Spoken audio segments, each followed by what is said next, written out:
안녕하세요. 그린빌 가족 여러분. 오늘 목요일 아침. 제가 지난 월요일부터 수요일까지 어떤 모임에 참석하느라 그냥 매일 한 말씀을 좀 잠시 쉬었습니다. 오늘부터 다시 또 새로운 마음으로 새로운 은혜를 기대하며 하나님의 말씀을 함께 나누도록 하겠습니다.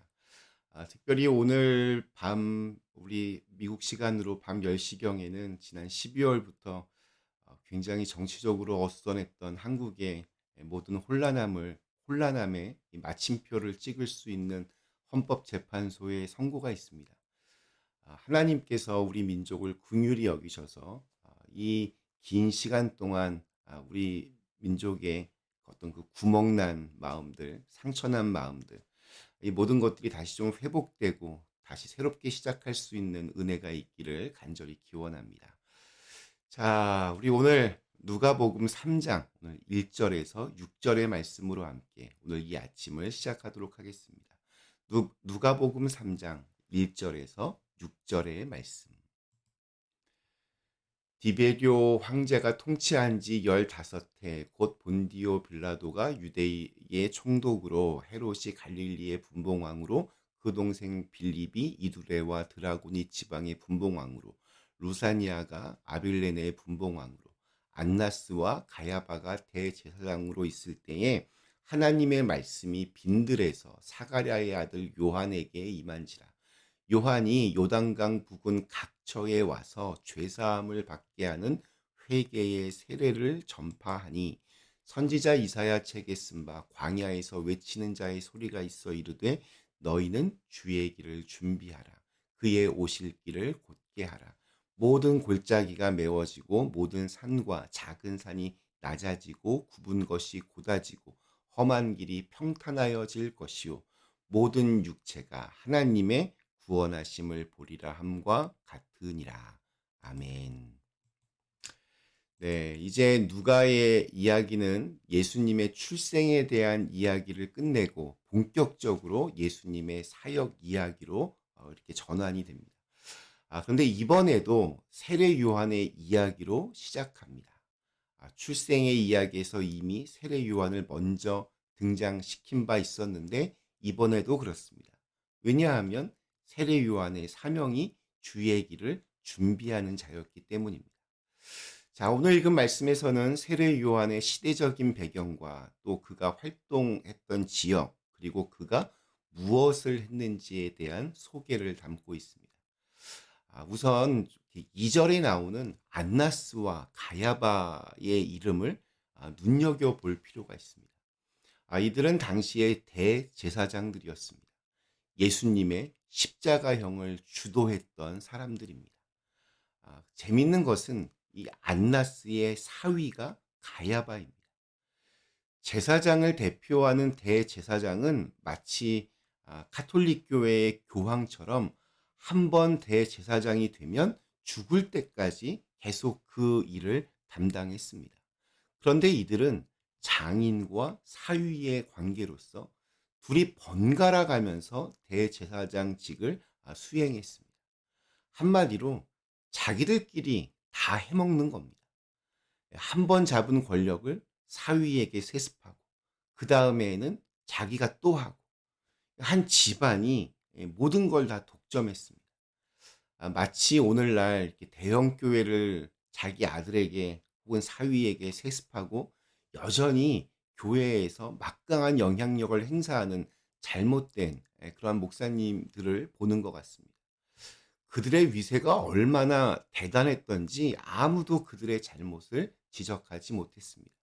쉽게 말해서 당시의 종교가 얼마나 타락하고 부패했는지를 잘 보여주고 있습니다. 안나스와 가야바는 이 예루살렘 성전을 기반으로 모든 그 이권에 개입하였습니다. 하나님의 말씀이 있어야 하는 기도의 집, 성전에 온갖 장사치들로 가득했습니다. 하나님의 말씀을 선포해야 할 대제사장들은 종교적인 언어로 자신들의 힘과 권력, 기득권을 유지하는 데에만 더 관심을 가지고 있었습니다.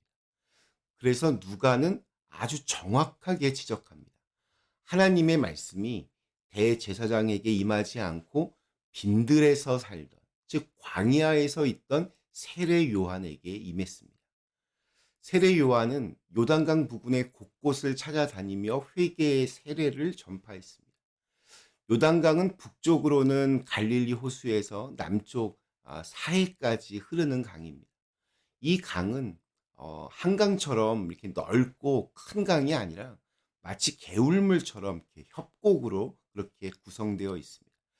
그것도 비가 오지 않는 건기가 되면 물이 다 말라붙어서 강의 흔적만 남기는 와디로 그렇게 바뀝니다.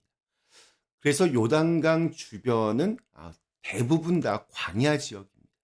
세례 요한은 그곳에서 살면서 사람들을 만나 말씀을 선포하고 세례를 주는 사역을 시작합니다. 그런데 그는 한 곳에 머물러 있지 않고 요단강 주변의 사람들을 찾아다니며 세례를 주었습니다. 우리는 이렇게 보면 어떤 상황에 이렇게 끌려다닐 때가 많습니다. 어차피 할 일인데 우리의 기억에는 늘 어쩔 수 없어서, 뭐 방법이 없어서, 억지로 하는 수 없이 이런 말들로 가득 채워져 있습니다. 그래서 뭔가 이렇게 늘 찜찜하고 시원하지가 않습니다. 저는 요단강 주변을 찾아다니며 죄사함의 세례를 전하는 이 세례 요한의 모습이 의미심장하게 다가왔습니다. 저는 교회에 어떤 누가 새로운 분이 방문해도 쭈뼛쭈뼛하며 잘 이렇게 다가서지 못하는데 참 이렇게 반성이 많이 되었습니다. 근데 그러나 그래도 사람은 다 타고난 기질이 있습니다. 하나님이 주신 성격은 다 다릅니다.